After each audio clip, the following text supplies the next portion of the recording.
Dans le but du méga projet africain, j'ai été invité à faire une lecture différente d'un roman africain qui m'a fait voyager dans un continent peu connu. Mon livre s'appelle Va-t'en mauvais esprit, écrit par Éric Simard et illustré par Éphémère.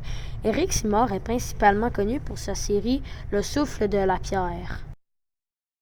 Je vais vous faire un court résumé du livre dans mes mots. C'est un jeune garçon se nommant Seydouba qui vit au Burkina Faso. Il reçoit pour ses 7 ans un djembé que son grand-père lui offre.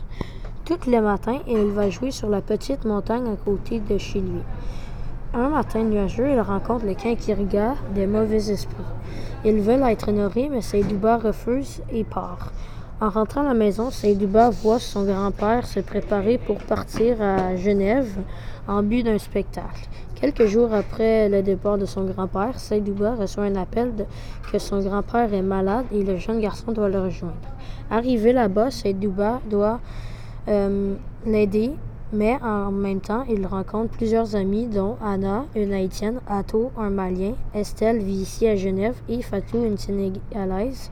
Ils sont chacun à leur tour essayé de sauver le grand-père, mais ils ont tous raté leur tour.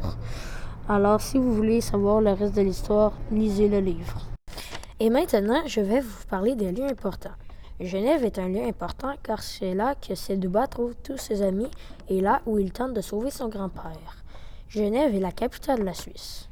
Il y a une population de 201 818 habitants et une superficie de 15,93 km².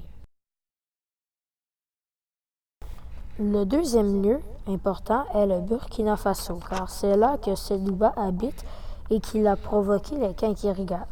Il y a une population de 19,19 millions d'habitants et il y a une superficie de 274 200 km². Le troisième et le dernier lieu est le Mali, car c'est là qu'Atto vient. Atto et Estelle se rencontrent là car Estelle et sa famille étaient en voyage et Atto était leur guide. Ils sont 18,54 millions d'habitants dans 1,24 millions de km². Et maintenant, je vais vous parler des éléments culturels. Le premier élément culturel est le djembé. Le djembé est l'un des instruments centrafricains les plus populaires. Seydouba en reçoit un par son grand-père et il en joue pour essayer de le sauver. Le deuxième élément culturel est le pois Congo. C'est un des remèdes haïtiens utilisés pour chasser les mauvais esprits. C'est aussi une plante vivace. Anna en crée pour essayer de sauver le grand-père et pour la fête à Estelle. Le troisième élément culturel est les masques africains. Les masques africains sont utilisés depuis plusieurs siècles par des Africains lors de cérémonies. Atto a porté un masque africain pour essayer de sauver le grand-père de Seydouba. Il voulait aussi en montrer un au père de Estelle. Le quatrième élément culturel est une toile. Les toiles de peinture ont été créées vers les années 1410.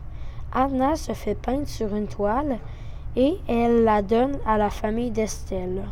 Le cinquième et le dernier élément culturel est les Ndiaga Ndiaye. Ils sont de petits bus publics.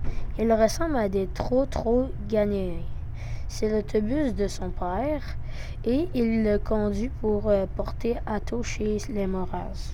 Pour conclure le tout, j'ai aimé le livre car cela m'a fait ouvrir l'esprit envers d'autres cultures. Je l'ai aussi aimé car c'était pas trop dur à lire et à comprendre car il y avait des mots faciles et c'était plus ou moins écrit gros.